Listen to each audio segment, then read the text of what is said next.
The night they divided the children, no one chose the girl in the middle. Her mother took her little sister, her father led her brother away, and Lina was left listening to the rain outside the window, watching the clay fox in her hands break cleanly in two. They said, "Let the court decide for now." 10 years later, they came back not to apologize, but to ask for her signature. But this time, Lina was no longer the child who got left behind. The rain that night wasn't loud. It fell slowly, heavy and steady, like the sky itself was trying to hold back its tears. Inside a small wooden house on the outskirts of Ashbridge, the sound of rain mingled with the clatter of knives against plates. Then silence. Then an explosion like glass shattering. "I'm taking Ella," her mother, Evelyn, said, her voice so sharp that even the clock on the wall seemed to stop ticking. "Fine," her father, Mark, replied, his voice hoarse and thick with the smell of cigarettes. "Ben stays with me." Then silence again. A silence so long and deep that you could hear every drop of rain sliding off the roof outside. And in that silence one mentioned Lina. The 14-year-old sat curled up on the attic floor, kneading a lump of cheap clay her father had bought her for her birthday the year before. The clay was hard, cold, and carried the scent of damp earth. She tried to shape it into a fox, small, quick, with sharp ears like the days when happiness still existed. Downstairs, her mother spoke again, this time softer, the tone of a professional used to handling emergencies. "The court will call soon. We'll split the assets, Mark. As for the kids, we'll do what makes the most sense." Her father let out a dry, bitter laugh. "Makes sense? What does that even mean, Evelyn?" "Does it mean one of us gets to pick our favorites, and the rest get handed over to the lawyers?" Lina heard the scrape of a chair, the clash of dishes, then a silence so dense her ears rang. She tried to soften the clay in her hands, but the more she pressed, the more it cracked. "Mom, I'm hungry." Ella's voice floated upright and clear, like a knife slicing through the tense air. "I know, sweetie, just wait a little bit." No one called Lina down to dinner. No one asked if she could hear them. When the house finally sank into stillness, Lina stayed where she was, staring at the broken fox in her hands. She ran a fingertip along the crack, afraid of hurting it more. "It's okay," she whispered to herself. "It's just a little crack." The door creaked open. Her brother, Ben, stood, their hair tousled, shirt wrinkled. "Lina, come downstairs. They're talking seriously." "I know," she said softly, so quietly that Ben had to lean closer. "Then why are you still up here? They'll think you don't care." "They don't need me to care." Lina lifted her eyes, red and glassy. "They just need to divide things up." Ben went quiet. He looked at his sister, then gently placed a hand on her head. "When this all settles, I'll come visit. I promise." She gave a small, hollow laugh. "Sure. Like when Mom promises she'll be home early after every shift?" Ben didn't answer. He only squeezed her shoulder, then walked away. As his footsteps faded, Lina realized promises were the most fragile things in this house. The next morning, the sky was startlingly clear. The house that once echoed with laughter was now empty, smelling of damp pine wood and lined with picture frames turned face down. Her father packed up his tools, her mother dragged her suitcase, Ella wore a backpack with rabbit ears, and Ben avoided her gaze. "Lina," her mother said in that same calm tone she used at work, "you'll stay with Dad for a while, okay?" "No," her father cut in, his voice dry and bitter. "You should take her to complete the set. I only have 2 hands, Mark." "And 1 selective heart," he replied, without looking at her. Lina stood there in the doorway, holding the dried clay fox. "So, who do I stay with?" she asked, her voice trembling. No one answered. Ella tugged her mother toward the car, then helped their father with his toolbox. Only the birds outside filled the silence, and the air smelled faintly of cold coffee. 3 days later, in a small courthouse in Lakeview, Lina sat on a cold wooden bench, her feet not touching the floor. Her mother sat a few rows ahead, her father a few rows behind. Each had their own lawyer, a woman she'd met that morning, Mrs. Harris, a social worker placed a hand on her shoulder. "Don't worry, honey, it's just procedure." "Procedure?" Lina looked at her. "Like when people decide who gets to keep the dog?" Mrs. Harris froze, unsure whether to smile or comfort her. Not exactly. It's just that sometimes adults have things they need to work out, things more important than their children." The question fell into the air and stayed there. No one answered. Only the ticking of the wall clock, slow, deliberate like a gavel tapping against her heart. The judge, a silver-haired woman with a dry, tired voice, read from the file. "Neither party has requested custody of the minor, Lina Carter. Neither has submitted a specific care plan." She looked up at the girl. "Lina, is there anything you'd like to say to the court?" Lina's throat was dry. She slipped a hand into her pocket and touched the cold, broken half of the fox. "I just want to be somewhere. Someone actually wants me." Silence. The judge nodded and wrote something down. Her father glanced at his phone. Her mother stared at her shoes. And just like that, with a few signatures, the 14-year-old girl became a ward of the Stida case number in a file. When the North River van pulled away from the courthouse, Lina sat in the back seat, staring through the window. The sky cast shadows over the street she used to call home. On her lap lay the clay fox, only the back half. The front half, the one with the face, had slipped somewhere beneath the courtroom bench. She wanted to pick it up, but the case was already closed. And in the world of adults, once a door is shut, they rarely look back. "You okay back there?" the driver asked, eyes on the road. "I'm fine," Lina replied. "Want to listen to some music?" "Whatever you like." An old song played. A woman's husky voice sang about rains that never end. Lina leaned her head against the window and whispered, "I used to think the rain only fell outside the window. Now I know it falls inside too." The car kept rolling down the wet road. On her lap, the half of the fox lay cold and heavy, like the part of her memory left behind. But in her eyes, a faint glimmer, thin and golden, had begun to form. House number 17 on Maple Row gleamed white, its screws polished to a shine, the front steps scrubbed until they reflected light. A single knock on the door was enough. It swung open instantly, as if the people inside had been standing there all along, just waiting for a signal. The woman who opened it wore her hair in a tight bun that pulled at her temples, a checkered apron, a flat, fixed smile. "Welcome to the Holloway home. We like to call this place orderly, Lina." She introduced herself as Carol Holloway. Behind her stood a large man in a beige cardigan, his voice low like a faint radio hum. "Graham Holloway." He gave a precise nod, 15 degrees, not a fraction more. The sting of ammonia hit Lina's nose, and she froze. The kitchen gleamed cold and sterile, more like a clinic than a home. Instead of family portraits, a giant whiteboard covered the main wall, divided neatly with black tape. Mrs. Holloway tapped her pen against it. Fixed schedule. Wake up, 6. Shower, 7 minutes. Breakfast, 6:40. Return home, 4:10 p.m. Chores, 4:30. Dinner, 6:15. No talking during meals. Listen to the WLRX news. Lights out at 9. After 9, 0. No crying.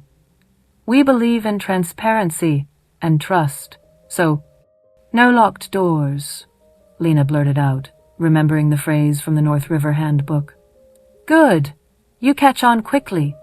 The woman nodded, smiling for exactly 1 second.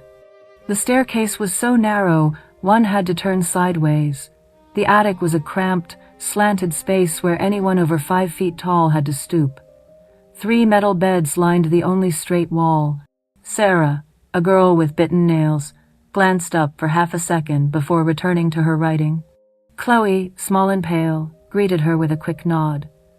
At the corner of her bed lay a folded sheet of plastica, silent reminder of her bedwetting problem. "You get the middle bed," Drawer number 2. Bottom drawer's stuck. Don't bother, Sarah said, still chewing at her nail. Do people talk before sleeping here? Lina asked. After 9? Don't be stupid, Chloe whispered, eyes flashing with a quiet fear. Lina unpacked, folding her clothes into tight squares as if shrinking them might help her disappear. In the pocket of her hoodie, the half-clay fox pressed cold against her ribs. That first evening at number 17, the radio droned the local forecast. Scattered showers over Lakeview County. The meal was silent. Forks and spoons touched plates without sound. Mr. Holloway stared at the news. Mrs. Holloway passed the salt in alphabetical order of their names. By the time she reached Lina, it was empty. She stood, refilled it, and set it back in its exact place. Carrots are bland, a boy's voice said from the doorway. He leaned casually against the railing, collar of his polo slightly raised. His pale gray eyes reflected nothing. This is Justin, Mrs. Holloway said. Our son. Hey, Lina, right? Justin tilted his head. Nice name. Short. Easy to print on a label. Lina nodded, her spoon frozen midair. She remembered the courtroom, the varnish on the bench, the unanswered question hanging in the air. After dinner came the chore chart. Lina was assigned to wipe the windowsills. The glass cleaner bottle was ready, the cloth folded like calligraphy. She cleaned every window from 1 to 6, staring out into the backyard as blank as a Pagano swing, no muddy footprints, only a sealed recycling bin. At 9 sharp, the lights went out. In the darkness, Chloe whimpered in her sleep, and Sarah hissed, "Shh, you want to wake them up?" In that moment, Lina understood the unspoken rule. Waking the adults was the worst offense of all. In the days that followed, Maple Row High handed Lina a student ID in glaring yellow. She ate lunch alone by the window, watching the football team practice under the gray sky. Once, the boy at the next table Mason daily offered her a milk carton. Want it? Cafeteria freebie. You don't drink milk? My brother says the dairy industry's a corporate conspiracy. I go along with it keeps the peace. He wrinkled his nose, grinning. They both laughed a little, just enough to wash away the smell of disinfectant clinging to Lina's collar. Back home, she noticed the recycling bin behind the garage was cracked open. Inside were flattened delivery boxes. She slipped one out, hid it under her mattress. On the way to school, she passed a moving truck on Hawthorne Lane. Shards of glass glittered in the discarded pile by the curb. Pretending to tie her shoe, she quickly pocketed a sharp blue fragment, slipping it into her sock. That night, 9/1, the attic was filled with quiet breathing. Lina pulled out the cardboard and spread the tiny glass pieces across it. A fox began to take shape-sharp ears, curled tail, an eye made from that pale blue shard. No glue, no tape, just arrangement. Memory. She sketched it roughly in the back of her math notebook, then hid it under her pillow, her only private space. The next morning, Mrs. Holloway stood by the dishwasher, scrubbing at an invisible stain. Lina, she always used the full name your teacher called. You eat lunch alone. You need better social skills. I eat enough, Lina said softly. Eating enough isn't the same as fitting in. The woman folded her towel with precision, smiling tautly. We like cooperative children. Cooperative, the word felt like a sticker pressed against her forehead. That Thursday afternoon, the house was empty. Mrs. Holloway at Henderson's Market, Mr. Holloway at the woodshop. The stairs creaked as Lina climbed. Her bedroom door was ajar. Justin stood by her bed, flipping through her math notebook. This yours? He asked, already knowing. Yeah. You drew a fox? Looks like a wolf, on unemployment. He smirked, turning another page. Lina took a step forward, fists tightening. What are you doing in our room? Transparency and trust. He mimicked his mother's voice with a grin. No locked doors here. No secrets. He flicked the corner of the sketch. The page curled, then tore free with a sharp rip short and clean like a knife. Don't! Lina gasped, but the paper was already split down the middle like a broken spine. Justin squinted. "Relax, Lina. You're too sensitive. It's art." He dropped the crumpled half to the floor, brushing past her, reeking of cheap cologne and bleach. The door clicked shut behind him. She stood there, chest burning, staring at the remaining half the tail and hind legs of the fox. Its face was gone. Lina picked it up, smoothing it flat with her palm. The crease still ran straight through the heart. At dinner, she tried to speak. "Mrs. Holloway, Justin." "No talking at the table," Mr. Holloway said, eyes fixed on the news. "After dinner, then," Mrs. Holloway smiled, punctuation already implied. Afterward, she wiped the table a second time. Lina gathered her courage. "Mrs. Holloway, Justin came into our room when no one was." "We don't lock doors. That's how we build trust," the woman replied, still polishing the spotless surface. "He tore my notebook." "Your math book?" "The drawing inside it." "Mrs." Holloway paused, looked at her for exactly 1 second, her smile unbroken. "At Maple Row, personal feelings aren't a reason to disturb harmony. If you find it difficult, try self-regulation. Adaptation is a skill. Self-regulation, the phrase was cold, like metal against skin. That night, 9 sharp, lights out. Chloe turned over, her blanket rustling. Sarah whispered, "You still got that paper?" "Half of it." "Hide it under your pillow. Don't let them see. In this house, even under the pillow, they see everything." Chloe sighed. "Yeah." Sarah gave a dry laugh. "That's why we learn to shrink. Shrink until they think we're good." In the dark, Lina felt her heartbeat against the half-clay fox. She rearranged the glass pieces in her mind. Still a fox, only faceless. Maybe it didn't need a face to exist. Saturday morning, window duty again. Sunlight washed over the spotless lawn. Detergent vapor drifted through the door.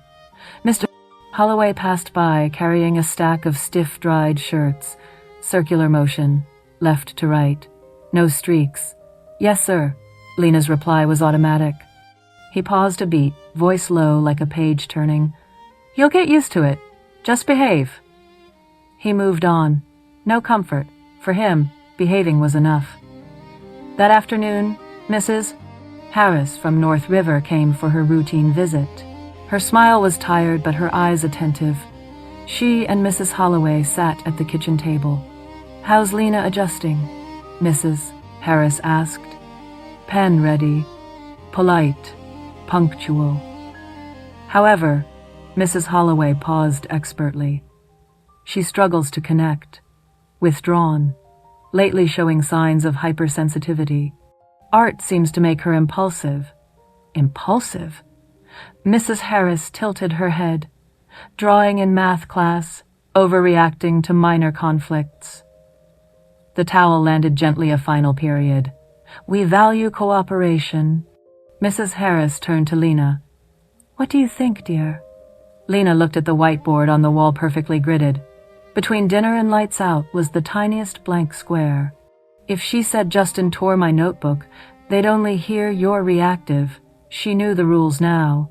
"I'm learning to take up less space," Lina said evenly. Mrs. Harris blinked, something flickering behind her eyes. She looked at Lina a long moment, as if to speak, but didn't. "I'll make note of that," she said softly, closing her file. That night, Lina sat on the attic floor. Streetlight carved a rectangle through the crack of the door. The hum of the refrigerator below sounded like the house breathing.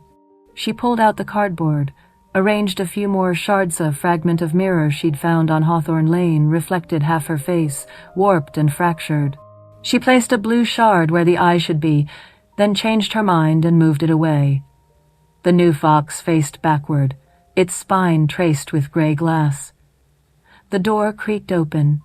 Sarah crouched beside her. "It's beautiful. It's just trash." "Well, we're trash too, by their standards," Sarah smirked. "But we're trash that arranges itself." They both laughed quietly, Their laughter hit the floor and broke into silence. Sunday, Justin blocked the staircase as Lina carried the laundry basket. "Want to show me the new fox?" "No." "Why so uptight?" "This house is all about transparency." He grabbed the basket. A corner of the cardboard peeked out. "Aha. Don't." Lina held the strap tight. He leaned close to her ear. "Listen, cooperative Lina," he mimicked his mother's voice, smirking like a blade. "If you want a good report, don't make trouble." She met his gaze, not flinching for the first time. "What are you afraid of, Justin? A fox made of glass?" For a second his eyes flickered. Then he dropped the strap, shrugged, and walked off. "Afraid of a mess, that's all," he muttered down the stairs. Lina stood trembling, but beneath the fear, a thread thin, as gold was, pulling taut. An email from school arrived. Students must join the Wednesday Connection Club. The whiteboard, updated instantly. A new box fitted neatly into place. At the first meeting, Lina sat in a circle with 10 others in the multipurpose room. Counselor Miss Parker spoke warmly. "Share one small thing that made you feel alive this week." Masantha milk conspiracy boy went first. "I learned to fry eggs without sticking to the pan. Seriously, it's life-changing." The circle laughed. When her turn came, Lina hesitated. "I arranged a fox without a face." "Interesting, miss." Parker smiled. "Why without a face?" "Because it lives by its back." Lina's voice was barely above a whisper. The circle went still. Mason tilted his head, then nodded, thoughtful. "Makes sense," he said. "Kind of superhero style." They laughed again this time. The sound didn't break. Back home, Mr. Holloway was adjusting the wall clock on minute fast, so no one would ever be late. Mrs. Holloway posted a new printout on the wall. "Connection Club mandatory." She glanced at Lina. "See? We always have a plan." "Yes, ma'am." In Lina's mind, a quiet question rose. Whose plan? Then another email went out, not from the school, but from Mrs. Holloway to Mrs. Harris. Lina didn't read it, but she could see the message in the woman's face that evening. North River responded, Mrs. Holloway said, wiping an already spotless counter. "We think this may not be the right environment for you to grow." "Because?" Lina asked, hearing her own voice hollow. "Difficulty integrating." "We'll transfer you somewhere more flexible." The word flexible came sugar-coated, but the scent of bleach couldn't hide its bitterness. Lina nodded. No tears. After 9, even sadness wasn't allowed. That night, she took out the half-clay fox. Streetlight traced a thin stripe across its gray surface. She placed it beside the glass fragments. No face, no sound. Only the back and tail, the parts that keep balance when one is pushed. Sarah shifted in her bed, speaking without looking at her. "When they say hard to integrate, what they mean is they're afraid of breaking." "We're already broken," Lina said. "Yeah, but that's our advantage." Sarah smiled in the dark. "Once you've broken, you stop being afraid of it." Chloe pulled her blanket up, murmuring like reciting a secret code. "Tomorrow, when the van comes, don't look back. The next place might smell like banana bread instead of bleach." The 3 of them laughed softly. The laughter sank into the mattresses, resting there like seeds. Lina looked at the whiteboard one last time. Every box was filled except for a tiny space between dinner and lights out. A gap just wide enough for a thread of gold to pass through. She understood now. At 17 Maple Row, survival meant shrinking until no one saw you. She slipped the half-clay fox into her pocket, the cold weight pressing against her ribs like a seal. Below, the glass shards still formed the fox's spine, waiting for a warmer place to fuse. At the window, the first drops of night rain began to fall, soft, steady, like the one from the night she was left behind, but somehow less cruel. In a strange way, each raindrop sounded like footsteps. Footsteps leading away. And that was when Lina learned her first lesson at Maple Row. To survive, you must become small enough that no one sees you. But somewhere, in the narrow space between two boxes on the board, another thought had already taken root. Someday, I'll grow to my full size, and I won't apologize for it. The North River van pulled up in front of the amber-colored wooden house at 42 Brookdale, a corner of suburban Fairview where the air carried a faint scent of apple pie. A small sign by the door read, "The Dunar Home. There's room for every heart." Lina stepped out, her sneakers still scuffed with Maple Road dust and a scrape across the toe. Mrs. Harris, the social worker, gave a small smile. "It's not a 5-star hotel, but I think you'll be able to breathe here." The words made her frown. Be able to breathe? What did that even mean? She had forgotten what that felt like. The door opened to an unexpected cheer. "Oh my goodness, you're finally here!" A woman with loosely curled auburn hair, wearing a paint-spattered apron, hurried out. "Sorry, I was mixing glaze. Hang on, let me wipe my hands." She wiped them on her apron and offered her hand. "I'm Mira Dunar, and this is our home. A bit loud, a bit messy, but there's always food." A warm baritone called from inside. "And someone to wash the dishes, hopefully." Lina looked up. A tall man with salt-flecked whiskers, holding a battered coffee mug, smiled kindly. "Eli Dunar. It's very nice to meet you, Lina." No measuring stare. No cold, automatic question like, "Are you well behaved?" Only a genuine smile. She just nodded. Mira touched her shoulder lightly, as if not to startle her. "Come in, honey. It's cold out. Don't mind the noise. Around here, silence is concerning." Inside was a warm, lived-in chaos. A wooden table speckled with dried paint, leaning bookshelves, kids chasing each other around a dog the size of a bear. A frizzy-haired girl darted by, shouting, "Mom, is there a new one?" "Yep, this is Lina." "Don't scare her, Ivy." "I'm not scaring her. I'm introducing her to Spot," the girl said, pointing at the wagging dog. Lina instinctively stepped back. The dog sniffed her, then flopped down, its eyes surprisingly gentle. Eli chuckled. "If he lies down like that, it's a yes. Spot only picks good people." "Or he's lazy," Mira cut in, laughing as she brought out a tray of muffins. They talked to her as if they'd known her forever. Lina stayed quiet, but inside, something softened, just a little. The air here smelled real. Butter, glaze, a hint of sun-warmed dust. No bleach, no whiteboard. Dinner that night had no rules. The kids chattered over the clink of cutlery. Mira refilled glasses. Eli told a story about a squirrel stealing walnuts, and the whole table erupted in laughter. Lina sat quietly, shy and astonished. Mira looked over, gentle. "Do you like mac and cheese?" Yes. Good. Because nobody's allowed to say no to that in this house," Eli chimed in. "Except your mom. She hates cooking it, only likes eating it. Say that again and you're on dish duty tonight, like every night." The table roared. The sound, Lina realized, wasn't noise. It was life. Later, Mira led Lina upstairs. The room was small, but bright. The window looked out on a row of lilacs by the porch. On the desk sat a lamp with a sea-green glass shade. Its soft light washed over a jar filled with broken ceramic pieces. "You do ceramics?" Lina asked. "I do. But don't go thinking it's glamorous.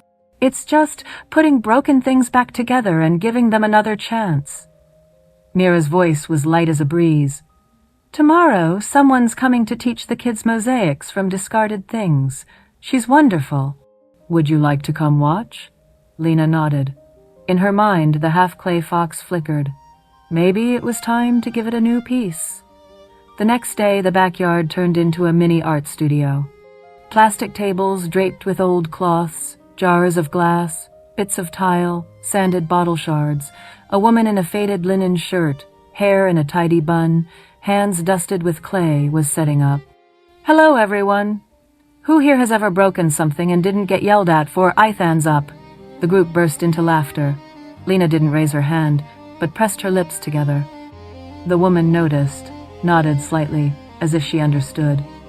"I'm Lainey Moore. Around here, the only thing we don't allow is perfection."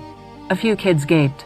Lainey went on, "Because perfect things don't tell stories. They only start talking once they break." Lina tilted her head. Inside, something was touched very soft, like a drop of water falling onto parched earth. All morning, Lainey showed them how to set tile onto wooden boards. Lena sat to the side, her hands trembling as she handled the glue. "It's okay," Lainey murmured, settling down beside her. "The break doesn't make it weaker. It makes it honest. Silent." Lena placed the first piece of glass. Ocean blue, transparent. Lainey studied it and lifted an eyebrow. "You chose the color of the sea." "I've never seen the sea," Lena said. "Then maybe it chose you first." They looked at each other. Sunlight filtered through the leaves, laying wave-like stripes across the table. For the first time, Lena's hands stopped shaking. By afternoon, Mira called everyone to the porch for tea. Eli lugged out an old porch swing, joking, "Whoever sits here gets the friendly interrogation." "If Eli's being friendly, even a snowstorm would stop," Mira teased. The kids laughed, swapping stories about school, friends, and squirrels stealing almonds. Lainey sat beside Lina, studying her with care. "You like drawing?" A little." "How little?" "Enough to remember I'm still alive." Lainey paused, then let out a small laugh. "That's enough." Her laughter wasn't loud, but it sounded like the click of a tile sliding perfectly into place. Nothing extra, nothing missing. That night, Lina sat by the window, turning a glass jar with a few unfinished mosaic pieces. Mira tapped on the door. "You're not asleep yet?" "I'm seeing if I can make something fit." "If you ask me, you always can. The trick is knowing which glue to use." Lina cut in softly. Mira smiled. "No, knowing which pieces you want to keep." Lina fell quiet. Inside, she remembered Maple Row, the whiteboard, the ripped sketch. Maybe she didn't want to keep everything, only what still glowed when the lights went out. Days passed. Lina started to smile more with her eyes, not her voice. She helped Ivy with homework, showed little Jacob how to make a turtle out of bottle caps. She was still quiet, but no longer with fear now, it was listening. Lainey kept coming by twice a week, bringing the smell of clay and glaze and those jokes that sounded like play but stung like salt when they landed. If life throws bricks, just gather them. Eventually, you'll have a whole wall to paint on. One afternoon, Lainey handed her a small tile shaped like a fox's tail. "This looks like you." "You know, I used to have a fox," Lina said softly. "You did? There's only half of it now." Lainey didn't ask for more. She simply set the piece in Lina's palm. "Then let's start with the half that's left." Mira and Eli noticed the change. Late one night, after Lina had gone to bed, they sat at the kitchen table. "She reminds me of me at 18, Mira said, rubbing glaze from her fingers. "No," Eli smiled. "You were loud. She's like rain in a glass jar." "You mean beautiful and sad?" "I mean someone only needs to take the lid off." They fell quiet, listening to the wind comb through the lilacs by the porch. Upstairs, Lina dreamed the first dream without the sound of doors closing. On a Saturday morning, Lainey brought a wooden box. Inside were mosaic pieces of every color, fragments of plates, cups, jars, mirrors. "Every piece here was thrown away," Lainey said. "But together, they tell a different story." "What's the story called?" Lina asked. Light from the breaks. Lina set the half-clay fox on the table. "Can this go in?" Lainey smiled. "If it's been broken, it's in exactly the right place." They worked side by side in silence. When they finished, the afternoon light spilled across the glass, catching and scattering. A new fox appear imperfect and brilliantly alive. Lina looked at it, tears dropping onto her hands. Lainey whispered, "It's most beautiful when you stop trying to hide the cracks, Lina. Do you think people can love what's already broken? Not people, but you can." The words slid through like a slim beam of light and settled gently in her chest. And in that small room at 42 Brookdale, for the first time since being left behind, Lina felt truly seen. Morning at the Iron Bridge studio always began with the smell of damp earth, a slow strip of sunlight crawling across the concrete floor, and the grinder raising its voice like a metal bee. Lainey pushed open the iron door, set a wooden box on the table, then turned to Lina. "Today we'll learn the language of glass." "Glass has a language?" "Of course. It's honest. It doesn't pretend to be soft when you try to bend it. It just breaks. And when it breaks, it says, 'This is my boundary.'" Lainey switched on the grinder. The steady roar made the tabletop tremble. "Don't be afraid of noise. Noise is fine. Silence is what's scary." Lina pulled on leather gloves and safety goggles. Lainey took her wrist, light as placing a comma. Slowly, even pressure. The water will cool it, keep the glass from cracking. See?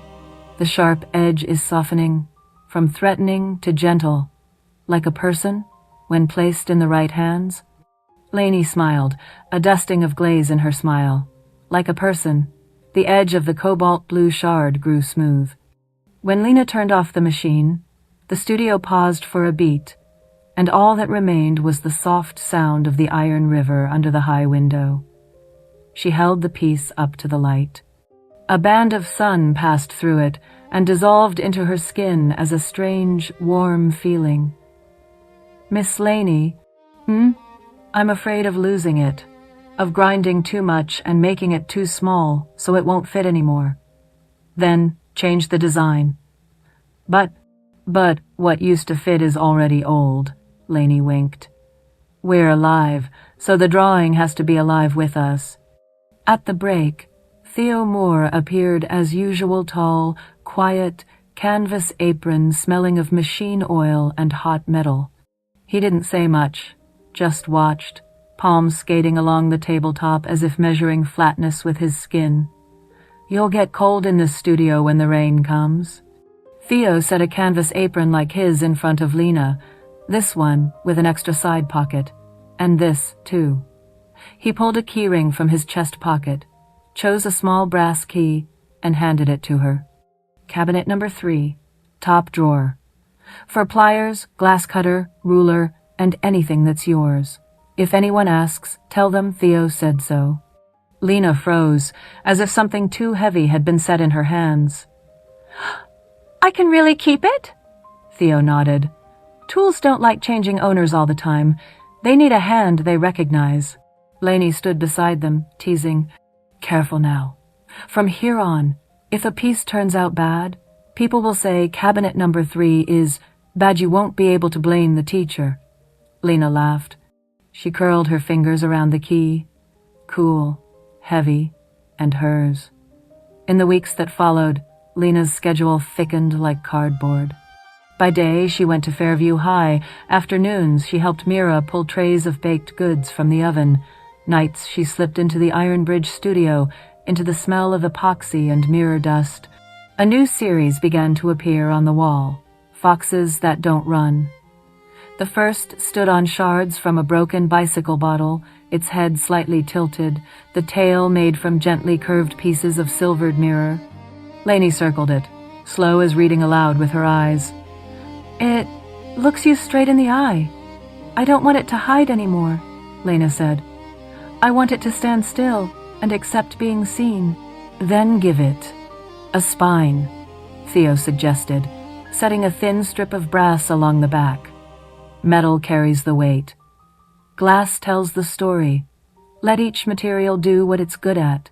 They measured together, welded together, ozone mingling with the staccato sizzle of sparks, raining down like a very close meteor shower. Lina learned how to lock joints, distribute force, and test for vibration so the fox wouldn't tremble once it was hung. The second piece used cobalt glass salvaged from an old Riverton mill window. She deliberately left a fracture running down its body, not filling it with gray grout but leaving it open. Lainey frowned slightly. "What are you going to hide it with?" "I'm not hiding it," Lina shook her head. "I want to make it glow." "Glow with what?" Theo jerked his chin toward cabinet number 3. "Open your own cabinet." In the drawer, Lina had stashed copper powder, brass powder, and a few mica pigments Lainey had set aside. She mixed a 2-part epoxy, sprinkled in gold mica, stirred until the blend turned the color of cloudy honey. "Pour just a little. Let it stand inside the crack," Lainey whispered. The gold line flowed slowly into the fracture, rising like a vein newly mined. Lina held her breath.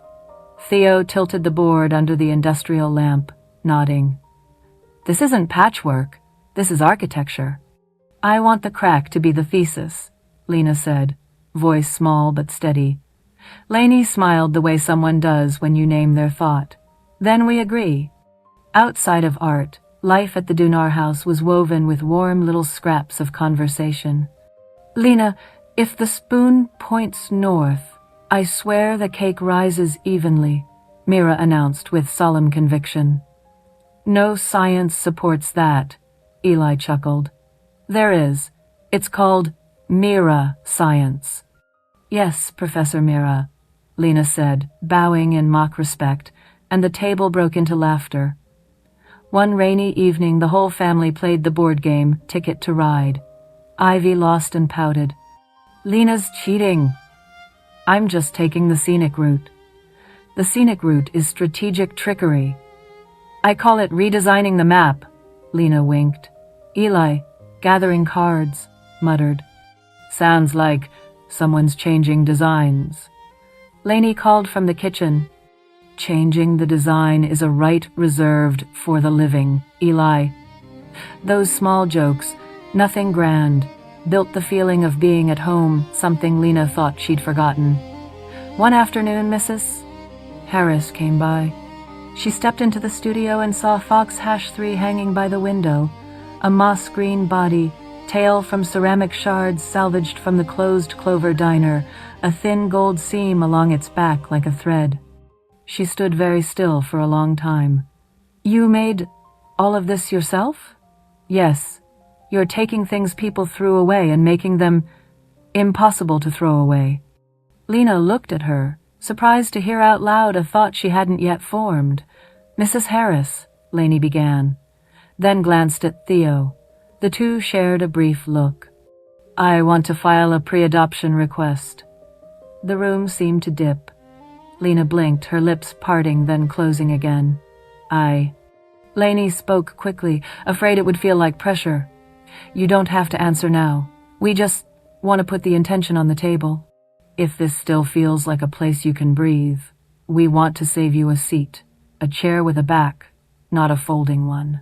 Theo added softly, "And you already have the key."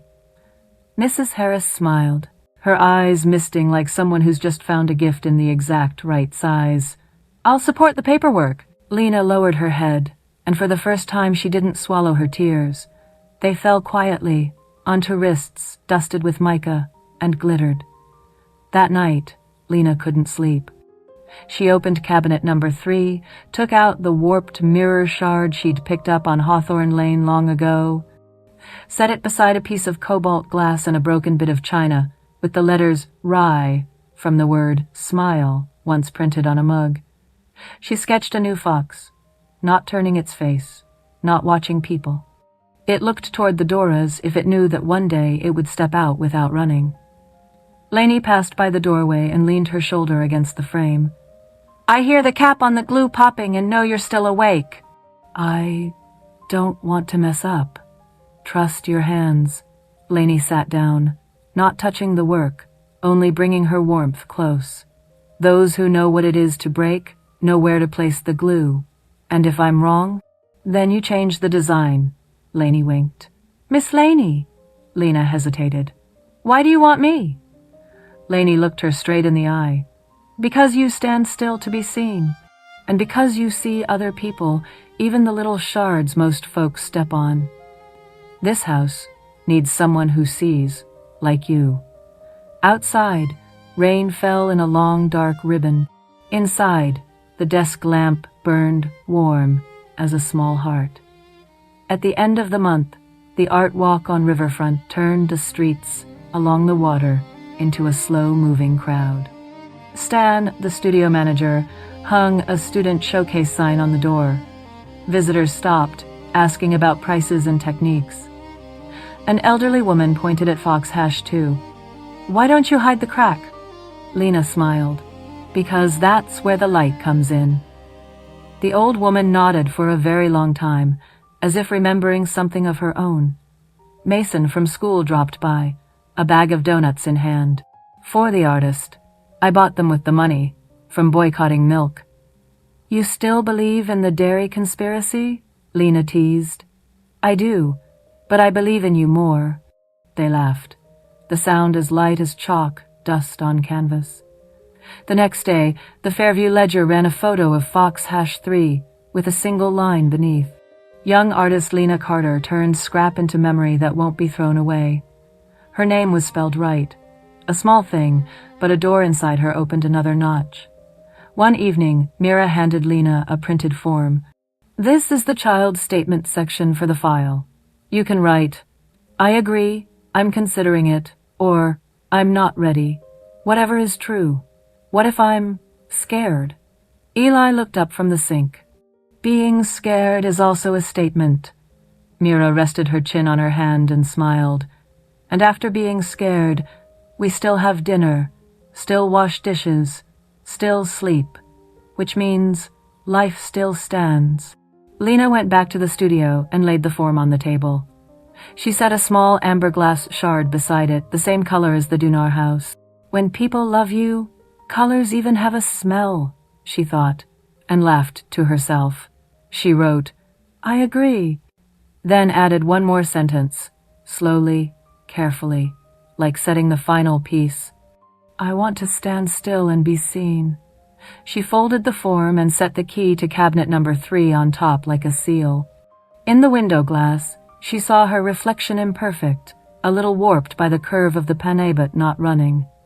That night, the family celebrated with an apple pie Mira had just pulled from the oven. Ivy squealed. So Lina's officially family now? The paperwork still has a stretch to go, Eli shrugged. But her heart moved into the household a long time ago. Lainey raised her glass of lemonade. To the foxes that don't run anymore. And to cabinet number 3, full of tools in the right hands, Theo added, voice low and warm. They clinked glasses. The thin, clear ring of glass on glass sounded like something Lina wanted to keep forever. Before bed, she opened the drawer and set the old half-fox of clay on the shelf. Beside it was Fox Hash 4, its glue still drying, the gold line not yet set. She whispered, Thank you for breaking. Outside the window, the iron river flowed on. In the dark water, she imagined a thin gold ribbon moving with the current, the light from the breaks, showing the way. And that was how Lina learned to piece herself back together. With a grinder, with liquid gold, with laughter at the dinner table, with a small brass key, and with adults who knew where to place their hands, not to force her into a mold, but to keep the fracture shining. Riverside Lane curved around the bend of the iron river like a gentle arm. The deep, red wooden house of the Moores sat right on the bank, the porch roof draped in ivy, the old steps creaking with every footfall. On the day Lina moved in, late autumn had arrived, and maple leaves fell like letters that hadn't made it to the mail. Lainey opened the door and held out her hand. Welcome home, Lina. In Lainey's word home were the sounds of the river, the smell of glaze, and the warmth of a human hand. Theo carried the last box into the small room at the end of the hall and said with a low chuckle, This room catches the morning light. Artists need light. And coffee. Lainey added. Already brewed. Knew it. They spoke to each other like a song they'd practiced for a long time. Lina stood listening, feeling her heart for the first time fall into the right rhythm. Her new room had a window that looked straight out at the river, where the water bit into the bank and exposed roots like hands held out to brace the waves. On the desk lay an empty wooden frame. Beside it, a canvas apron Theo had tailored to fit her, and a set of keys hanging from a little hook on the wall, the familiar brass one gleaming among them. Cabinet number 3, now with a handwritten label, Lina. You've got your own studio out back, Lainey said, pointing to a greenhouse built of wood and corrugated glass. A bit cold in winter, a bit hot in summer, and the rest of the time, livable. Very precise. Theo laughed, then winked at Lina, translated into technical language, It's fine. That evening they sat on the porch, while the iron river drifted by like a gray ribbon, flashing silver now and then when a fish broke the surface. Lainey placed a mug of cocoa in Lina's hands. Tomorrow I want to teach you something called kintsugi. Kint? What? Kintsugi, how the Japanese mend pottery with gold. You don't hide the crack, you make it shine. Theo leaned his arms on the bench, voice warm. Sounds like a romantic technique. Be jealous, Lainey teased. Your iron only shines when it's welded. Our cracks shine forever. Lina laughed. She looked at the shimmering riverbank, and a sentence came to her. If life is a bowl, I don't have to force it back to its old shape. I can leaf the broken places with gold. The studio out back smelled of pine and damp clay. Lainey laid out a ceramic bowl, split in two, something she had deliberately broken the day before. What do you see? A mistake. A wound, Lainey corrected, gently as placing a stone in water. You won't glue it to make it disappear. You'll make other people look at it. Lainey mixed urushi lacquer sap with gold mica, stirring slowly as if whispering. Here, she said, handing Lina a brush. Work from the edge inward. Don't smear a whole patch. Be humble before the crack, but don't apologize for it. What if my hand shakes? Then pause and breathe. Gold doesn't like to be rushed. The brush touched the lip of the pottery, and the gold line followed the fracture like a stream running uphill. Lina expected it to glare, but it didn't. It was warm and quiet, like a kitchen light on a rainy night. Miss Lainey, if this bowl used to belong to someone and that person broke it, then they've already begun the story. Our job is to finish telling it. Theo stood in the doorway, leaning on the frame, listening for a while before he stepped inside. He set a slender iron frame on the table. For your first finished piece. I haven't thought of a name. From the sink, where she was washing brushes, Lainey called, Names don't need to come first. Meaning comes first. Names are just the door people walk through. In the days that followed, the greenhouse became Lina's own little universe. In the mornings, dew beaded on the glass like unpolished marbles. She worked to a new rhythm, grind, rinse, attest, place, then step back and look, then place again. Every shard of glass was a breath. On the little radio, WLRX was no longer a rule, just background noise. Sometimes Theo put on old jazz, the saxophone sliding out long notes like someone drawing a gold line across the sky. Lainey dropped by sometimes, only to retie the strings of Lina's apron, sometimes to tell a story about a monk repairing a vase, and Theo quietly brought in thin sheets of brass, tiny rivets, and freshly honed blades. Don't forget the spine, he reminded her. I won't. Don't forget the breathing space, Lainey added. I won't. Lina grinned. I've got 2 syllabusone for bones, 1 for light. One noon, Mira Dunar stopped by with a wax paper wrapped apple pie, visiting the artist, and borrowing a little sugar.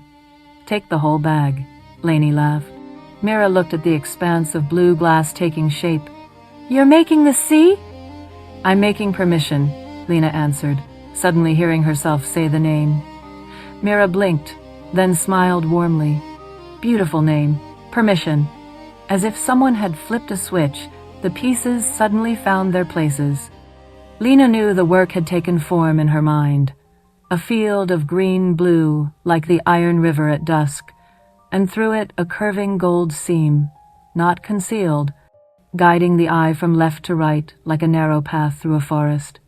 News of the Riverfront Fall Show arrived by email. Fairview Fall Arts Showcase call for local works. Lainey waved a hand. Submit it. Not to win.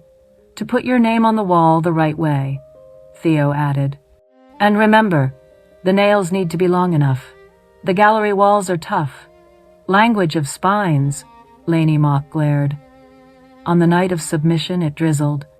Lina and Theo wrapped permission in cloth. Lainey carried the gold lacquer just in case something needed touching up. The riverfront gallery glowed like a fish's belly, people moving in a soft hum. When they finished hanging it, Lina stepped back 3 paces and looked at the gold line running through the blue. It wasn't crying out for help. It was inviting. In the corner, Mrs. Harris smiled, a folder tucked under her arm. I didn't come for paperwork. Then? Lina asked shyly. Because the gold line hooked my eye, she said, then lowered her voice. When I first saw you at Maple Row, I saw you shrinking. Tonight, I see you at your right size. Mason showed up too, holding 2 lemonades. For the artist. No milk? Good. No conspiracy. The only conspiracy here is making people cry, Mason said, blinking at permission. I feel like there's a breathing space right in the middle of my chest. Lina laughed, then fell quiet. Someone had heard her heartbeat exactly. When the results were announced, the lights warmed and the MC's voice rolled out of the speakers. First prize, in glass mosaic, goes to Permission by local artist Lina Carter. In Lina's head, the sound stretched away until only 4 correctly spelled words were left on the paper. Lainey hugged her clay and citrus perfume. Theo's hand settled on her shoulder, affirming bolt. People shook her hand, said congratulations, asked about techniques. Lina answered just enough, her heart full of one long, steady, "Oh, my name is on the wall." It didn't fall. The next day, the Fairview Ledger ran a short piece with a photo of permission. Local artist Lina Carter, When the Crack Becomes a Path for Light. She read the 4 words, local artist Lina Carter, over and over, then smiled to herself so much that Ivy texted, "Are you famous yet?" Lina replied, "I'm spelled right." In the late afternoon, they brought permission home and hung it on the wall opposite the river window. The last light of day struck the gold seam and scattered onto the ceiling like small fish swimming. Lainey dragged a chair over, set down the teapot, and said in a joking but watery voice, "Permission to cry a little." "Permission granted," Theo said, passing her a tissue. Lina laughed, and the tears came. She didn't hide them, didn't apologize. After dinner, they washed dishes. Theo washed, Lainey rinsed, Lina dried. The rhythm of dishes was also the rhythm of making a family. "Tomorrow, want to start Fox #5? Theo asked. "I do. But I also want to sit and watch the river a little longer," Lainey guessed. Permission. They went out to the porch. The river's color shifted slowly from blue to black, and then a long silver trail appeared as the moon rose. "Miss Lainey," Lina said, eyes still on the water, "if one day I change the design of my whole life again, will people be mad? Who are people? The ones who left me, the ones who took me in." Lainey exhaled and wove her fingers through Lina's. "The ones who left already changed their design. As for the ones who took you in, we don't love the blueprint. We love the hand that draws," Theo added softly, "right on cue. And if you want the gold line to run somewhere else, we'll hold the frame for it." River wind lifted the curtain and brushed Lina's neck like the gentle mother's hand she once wished for. She closed her eyes. "From now on, I have the right to tell my heart. Break the way you need to. I'll lay the gold in the right place. A few days later, Mrs. Harris returned with a thick file and a pen topped with a smiley face. She laid a sheet on the wooden table with a bold header. Petition for adoption Moore family. This is your statement section. There was no trembling now. Lina wrote slowly, like setting the final shard. I agree. I want to be where people already chose me. Lainey said nothing, she just hugged her. Theo poured 3 glasses of lemonade and joked. Sign, then hydrate. Ironclad rule. No such thing as a golden rule? Lainey teased. You make the golden rules, he said. They laughed. Not flashy, but as steady as a weld. That night, Lina hung the old half-box of clay in a small shadow box next to permission. She didn't fill it, didn't fix it. She simply edged the broken lip with a thin line of gold, like a caption. Broken, still here. Outside, the iron river carried off the last of the season's maple leaves. Inside, the gold line on the wall reflected, touching the ceiling, touching her wrist, touching the hidden places no one had now seen. Lina sat down, opened her notebook, and wrote a sentence, simple and complete. I became real in the eyes of the world, and before that, in the eyes of the people who called me by my right name. She closed the notebook and leaned her head against the frame of the door. Riverside Lane was still. There was only the sound of water and the steady, matching heartbeat of a house. There, Lina no longer ran. She stood still and shone. Sunday morning, the iron river was flat as an unwritten card. Lainey set a tray of waffles on the kitchen table. Theo poured coffee, and Lina flipped through the new mail. Between the Fairview Utilities bills and a Henderson's Market flyer was a thick envelope, ivory paper, stiff as if no hand had ever touched it.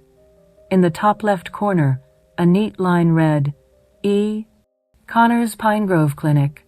She touched the edge of the envelope with her fingertip. Its cool surface felt like brushing against her old name from another life. Lainey glanced over and gave the smallest nod. Theo stepped back, leaving just enough space for a quiet sigh. Lina tore it open. The smell of fresh paper rose up, sterile as a vaccination room. Dear Lina, I hope you're well.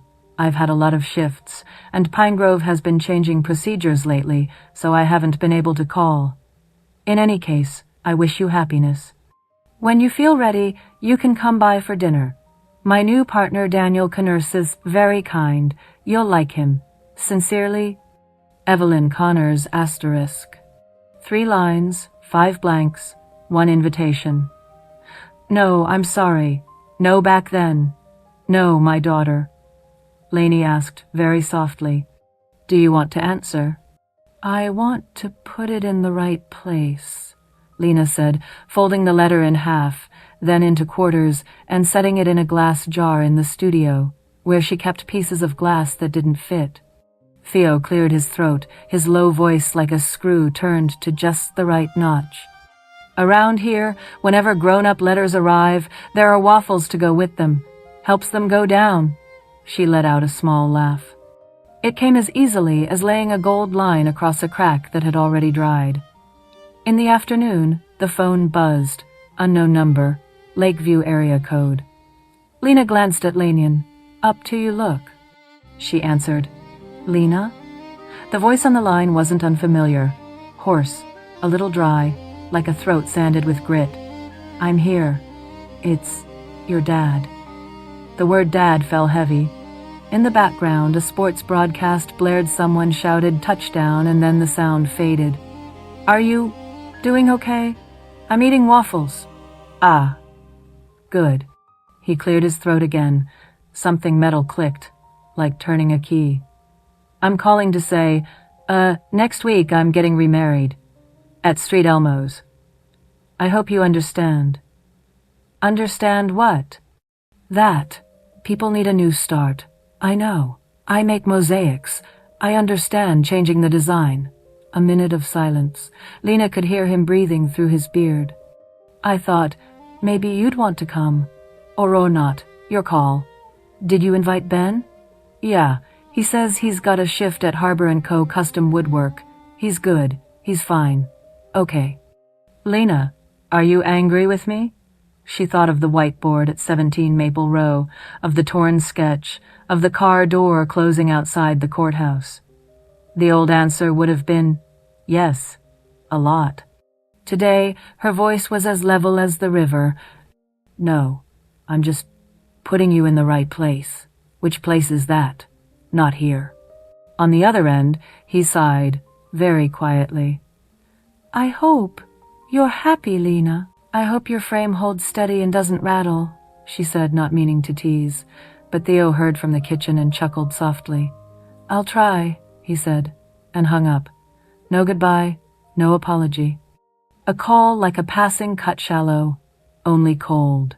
Lainey brought over a glass of lemonade. You just talked to your dad about frames? Yeah, I didn't want an argument. Talking about frames is one way not to shatter the glass, Lainey said, rubbing her back gently. That night, the Iron River picked up wind. Lights from the riverfront pier scattered across the water like a spread of thin coins. Lina sat in front of Permission, and the gold seam on the wall seemed to tremble with the brisea, kind of trembling with a brace behind it. The phone buzzed again. The name lit up.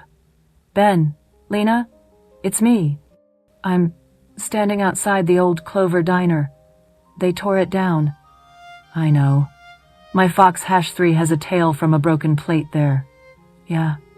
Ben exhaled it, sounded like setting down a weight. I'm sorry.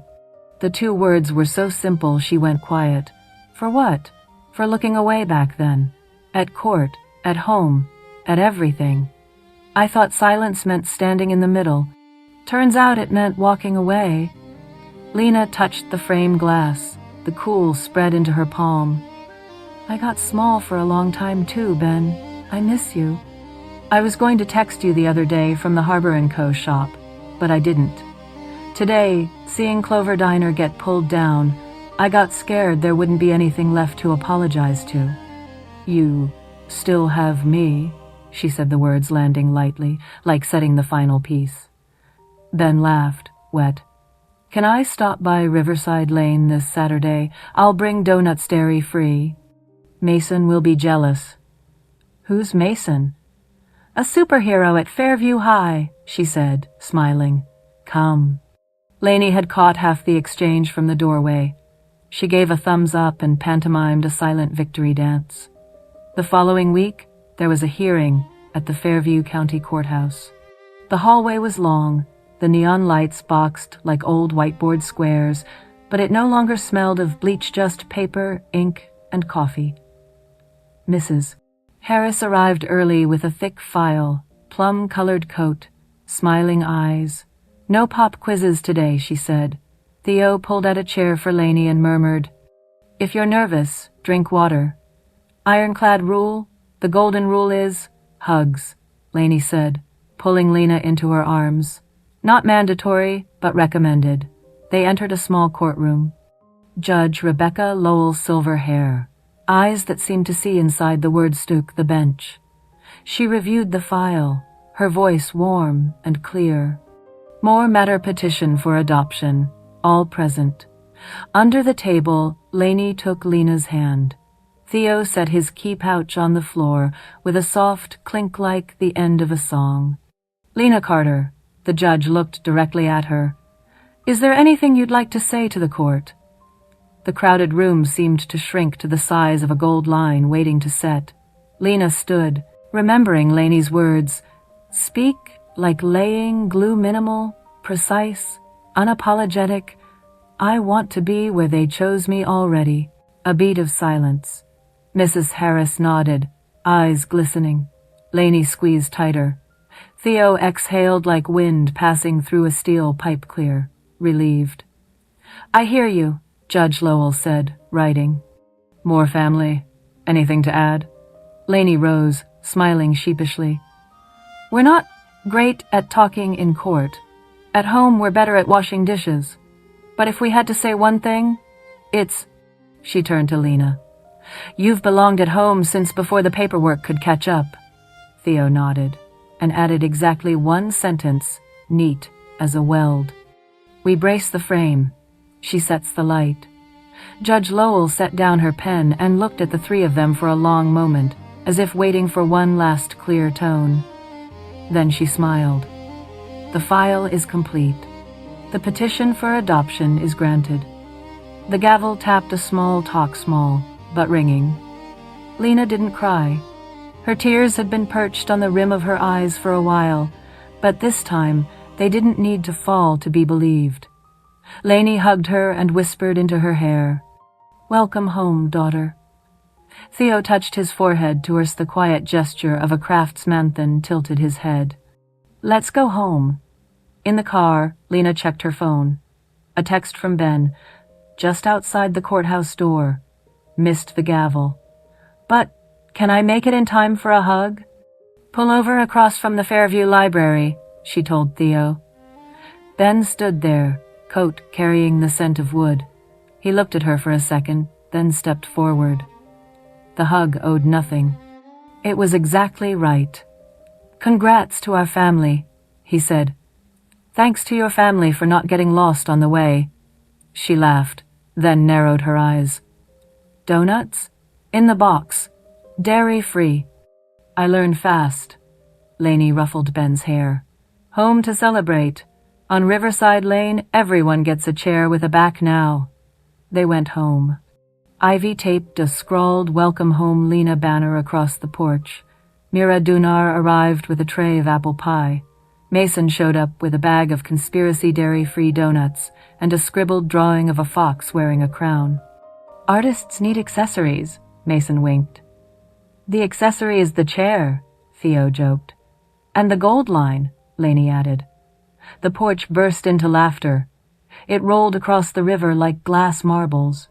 Late that night, Lina went into the studio. Permission hung opposite the door, catching a streetlight and glinting like a seam of stars.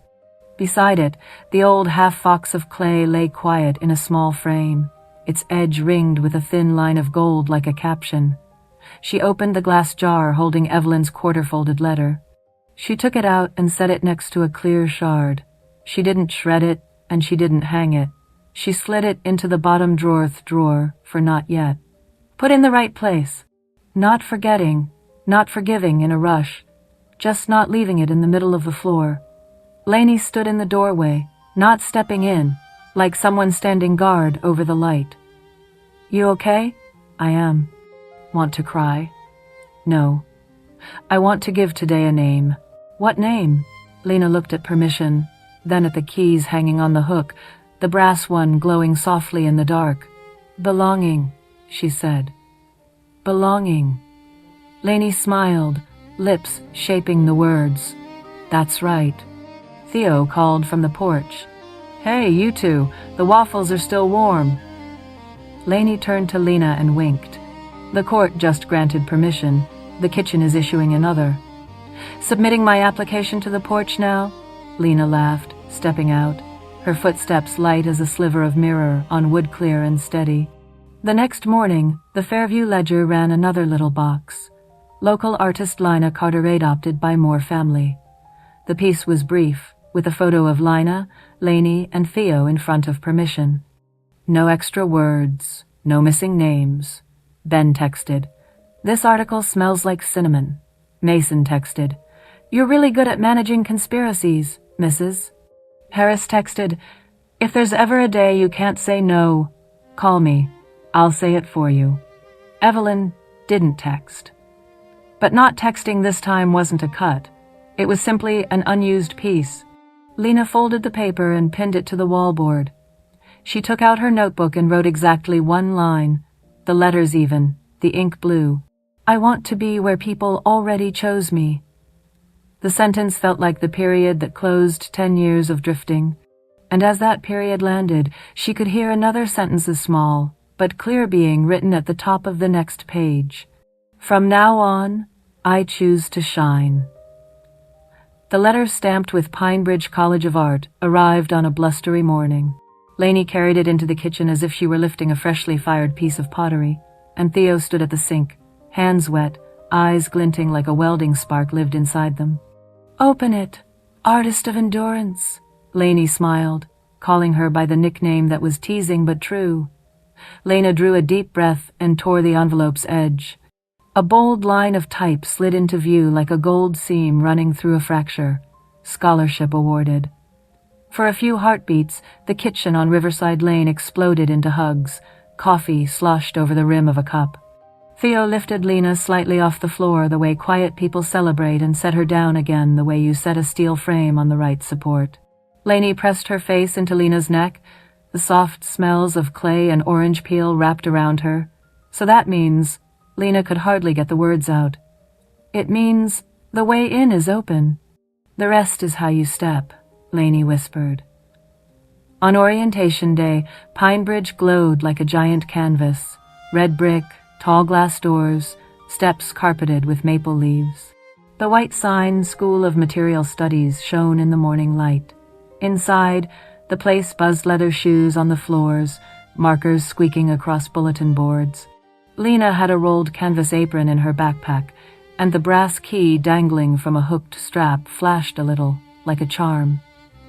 Orientation ended with a message from the dean, Nora Whitcomb.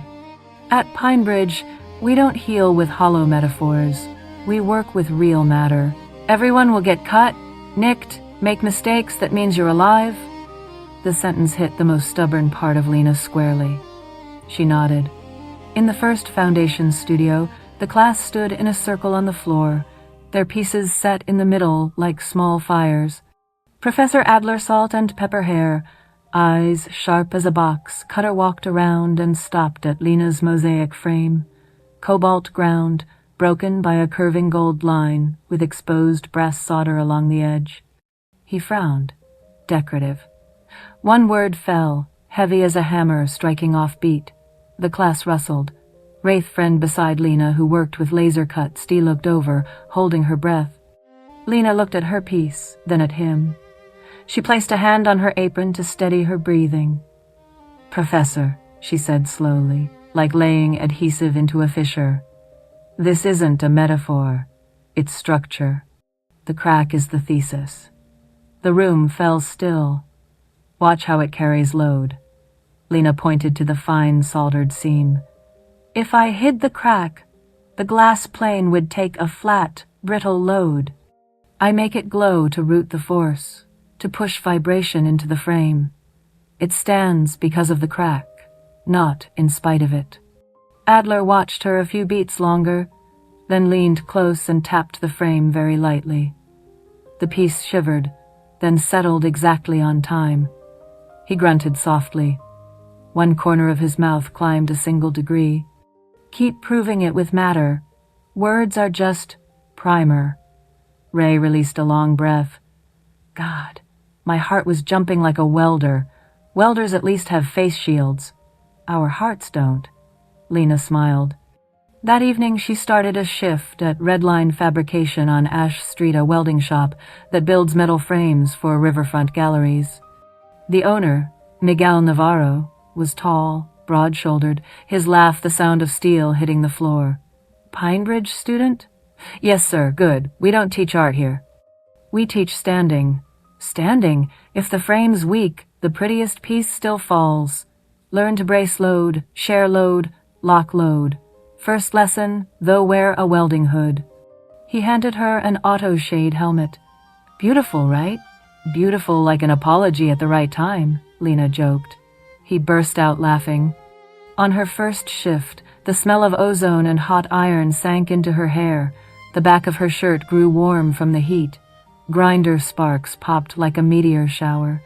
Navarro stood behind her, hands not touching, only keeping time. "Don't press feather. Don't drill anchor. Metal hates people who rush it. Same as humans." Lina raised the torch. The blue arc flashed, then softened to a short stream of light. The bead took to the steel with a small, satisfying tick, like hitting save. At the end of the shift, Navarro handed her a dry towel. "Tomorrow, eat something with iron.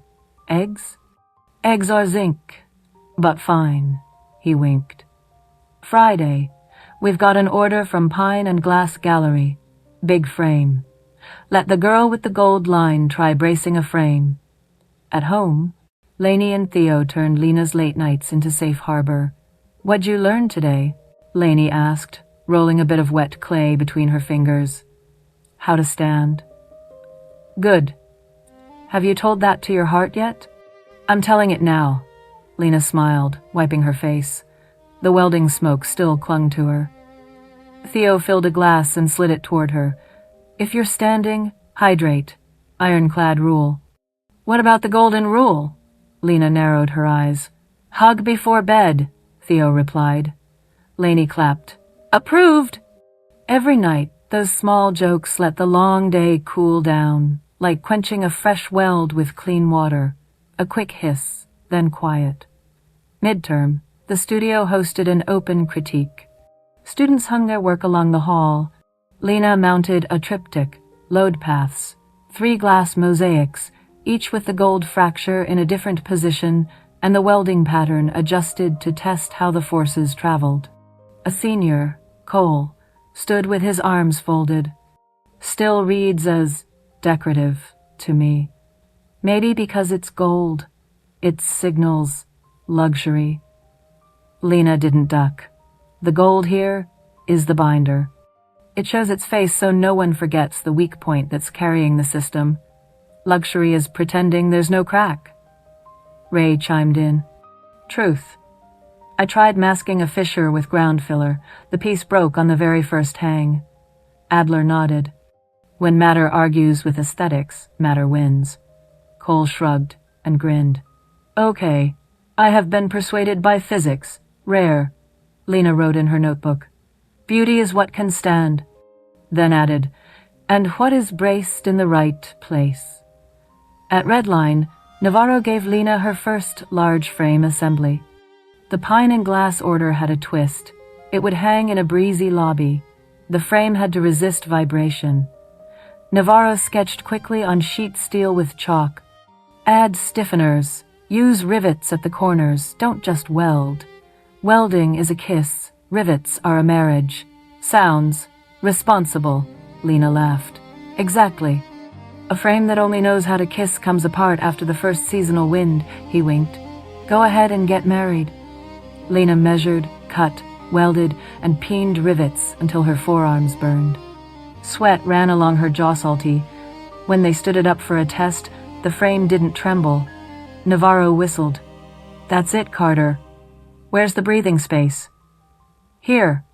Lina had left a small gap behind for hot air to escape when sunlight hit. Smart. When an artist makes the object breathe, that's top shelf. A text from Lainey landed at the exact right moment. Inhale. Slow exhale. The gold line only glints when there's air.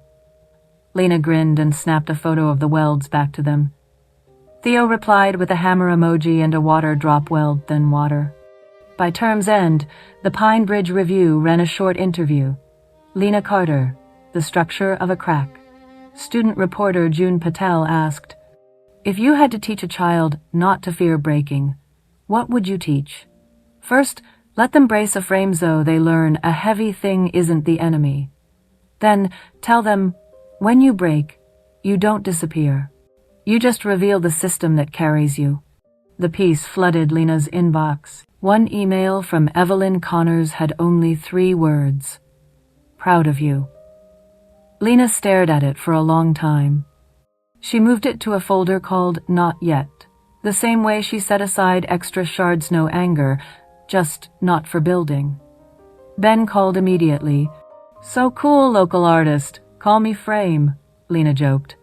Okay, family's Frame, Ben roared. Weekend swing by Harbor & Co. I'll bring donuts. Remember no dairy. We have a friend who'll audit. Mason, right? Yep. Conspiracy superhero. They laughed till the tears came. One night before final grading, Lina brought the Load Paths triptych home and tried it on the living room wall. Permission still hung in its place, its gold seam catching the moon. Lainey sat on the floor, chin in hand. If you get one closing statement for this term, what is it? Lina looked at the 3 frames and exhaled. I'm not saying beautiful. I'm saying it stands, and I'm naming what braced me."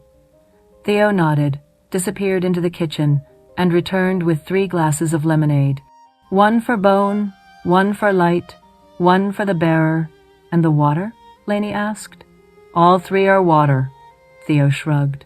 "But when you pour it in the right place, it holds." They clinked glasses. The thin, clear ring was the sound Lina had been quietly collecting since the day she came into this house. Final critique day. The studio felt like a harbor. Frames, wood, stone, glass, fiber all waiting for judgment. Adler stood before load paths and stayed silent for a long time. The class held its breath. "Miss Carter," he said slowly, "if I take away the gold line, does the piece still stand?" "It does," Lina answered, "but the viewer gets lost. The gold line is a force marker. It teaches the eye how to breathe." One corner of Adler's mouth twitched the sign he kept for approval. He wrote a single letter on the grading sheet. A. Structure first, aesthetics. Continue. Behind him, Ray pumped a small victory fist. Cole whistled. Someone clapped Lina's shoulder June. Paitland whispered, "Tonight's headline, When Aesthetics Yields to Gravity." "Don't kill me," Lina laughed. "Only hugs," June spread her arms. "No hammers." Back home, the Riverside Lane kitchen glowed warm. Mira's apple pie had just gone into the oven. Ivy ran in circles shouting, "A+, A+." Ben arrived with a box of donuts. Mason slipped in holding a poster and inked fox wearing a welding mask. "For you," Mason grinned, scratching his head. "Gold line superhero." "Name's too long," Ivy observed. "Call her Big Sis Frame?" Ben riffed. "Whatever," Lina shrugged, eyes bright. "As long as it stands." Lainey came close, set both hands on Lina's shoulders, and spoke in a low, gentle, serious, and happy voice. "You've grown into your right size. No apologies, no shrinking." Theo wrapped his arms around them both from behind. "And remember to drink water." "Oh my gosh, you and water," Lainey laughed. "Dry frames crack. Water is the glue of the living," Theo philosophized. The whole house broke into laughter. Late that night, Lina stepped into the little backyard studio without turning on the light. Moonlight sifted through the glass roof. Permission flashed like a fish. She opened the cabinet, took out the old half-fox of clay, and set it beside Loadpath's Hajon. She didn't fill it, didn't fix it. She just drew a thin gold line along the broken edge, like a thank you. She wrote in her notebook, "Today, I braced myself," then added a small, steady line. Growing up isn't getting taller. It's placing the load in the right place. Outside, the Iron River was quiet. Inside, little laughter motes still clung to the eaves. Lina hung the brass key back on its hook and touched the cool edge with her fingertip. The feeling of belonging traveled a loop from skin to bone. Tomorrow, she would start a new series, maybe call it Belonging. The gold line would take different paths because what had broken in her had been braced by metal, by light, and by the people who called her by her right name. On an early winter morning, mist veiled the surface of the Iron River. Condensation filmed the Moore house's glass panes, catching the pale glow of the kitchen lights. Lina was making coffee, wrapped in the old sweater Lainey jokingly called the sweater of an artist's soul who still hasn't learned the proper wash cycle.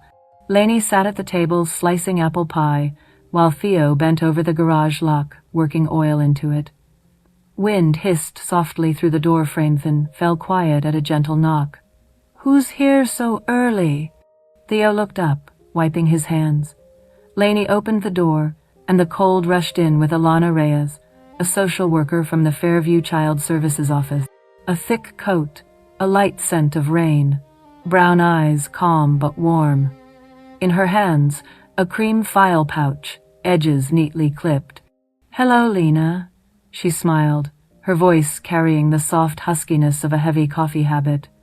"I brought something you forgot to receive." Lina set down her cup and stood, her hands trembling slightly. Mrs. Reyes opened the pouch and took out a new birth certificate, parents listed as Lainey and Theo Moria Long, with the embossed, red-sealed adoption decree. She touched the paper with her fingertip. It felt like touching something she'd waited 10 years to hold. Not to prove she existed, but to belong somewhere without asking permission. This is the official copy. Your name is written correctly and fully.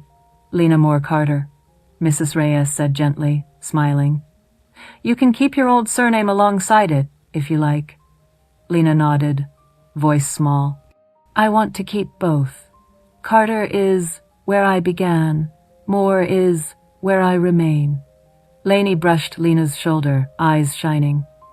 Theo stood beside them and said just one thing low, warm. Longer name, stronger brace. Mrs. Reyes stacked the documents and readied herself to go.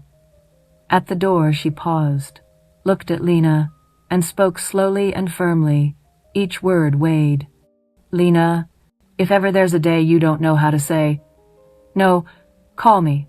I'll say it for you. Lina looked up. The words dropped into her chest and rippled outwards low, deep. The right to refuse, a gift no one had taught her, and the thing that makes a person truly free. I'll remember, she said, quiet but clear. Mrs. Reyes smiled and turned away. The door closed soft, yet ringing. Lainey watched her go and murmured, That woman talks in a way that gives every wound a way to breathe. Theo nodded. Reminds me of someone I know.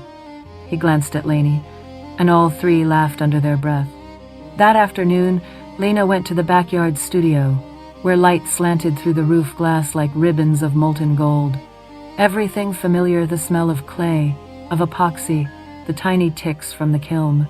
On the table lay a small leftover piece of clay from the very first fox, the one she had shaped when her parents split. It was dry, rough, long since broken in two. One half had been gilded and framed. The other still rested here, waiting for her hand. She didn't mean to fuse it back together. She didn't need to. She only wanted to honor the wound like Lainey had taught her. Not every crack needs hiding. Some were made to remind you that you lived. She stirred epoxy slowly with gold mica. The thick liquid shifted color like honey catching sunlight. When she tilted the brush, the gold ran along the fracture's edge, sealing it, stopping halfway, where the light met shadow. Lainey stood in the doorway and said nothing. Theo stepped closer, arms folded, his low voice teasing, Your gold lines curve less these days. Because I've learned how to stand straight, Lina answered, eyes following each falling drop of gold. And no one's forcing you to weld anything shut anymore, Lainey added, her tone light as dust motes in sun. Lena looked up at them, two people not bound by blood, who had become the frame of her life. I used to think I was only something picked up off the ground. No, Lainey smiled. You're the remainder God intentionally kept from anyone else finishing so we could have the luck of helping. Theo cleared his throat, as if to cover the swell of feeling. All right, artist. When the gold sets, polish lightly this time. Last time you went at it too hard and the frame snapped. Lina laughed and shook her head. Yes, my welding professor. At least I've got a title. Theo shrugged, and Lainey laughed until her eyes were wet. Night fell, the studio stilled. Everyone else had gone to bed. Lina sat on, listening to the iron river outside, the wind moving over the roof glass like winter's long breath. She lifted the half-gilded clay piece toward the lamp. The light reflected in her eyes, not dazzling, only warm and true. On the table lay her old notebook, a blank page open. She wrote in a slow, steady hand, From now on, I get to decide. From now on, I have the right to choose. Not to choose who loves her, but to choose how to exist, when to be silent, when to say no, and when to move on. She looked around the studio that had gathered the broken pieces of her life. In the corner hung permission, reflecting lamplight like a small torch. Beside it, belonging. And now she placed the half-gilded fox at the center, on a low shelf where it would be hard to see because it didn't need display. It only needed to exist. Lina spoke softly, as if to herself. I'm not only adopted now, I've adopted myself.